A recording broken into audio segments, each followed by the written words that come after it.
अच्छा भाभी, मैं जा रही हूँ ससुराल। 1 मिनट रुको दीदी, मैं भी आई। लो दीदी, ये आपकी साड़ी और 2000 रुपए। आप अपनी पसंद से एक सूट ले लेना। ठीक है भाभी, अब मैं चलती हूँ।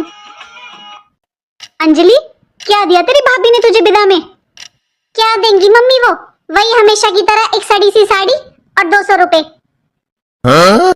अरे मुझे पता था, इसकी तो नियत ही खराब है। ये ले तू 5000 रुपए, अपनी पसंद के कपड़े ले लेना। पापा, मैं जा रही हूँ ससुराल।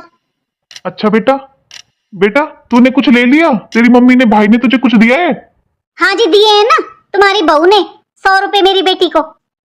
बस 100 रुपए? और मेरे पास कुछ होता है क्या जो मैं दे दूंगी अपनी बेटी को? जो पूछ रहे हो मम्मी ने कुछ दिया है क्या? ले बेटा 10,000 रुपए, अपनी पसंद से कुछ ले लेना। ठीक है पापा, अब मैं चलती हूँ।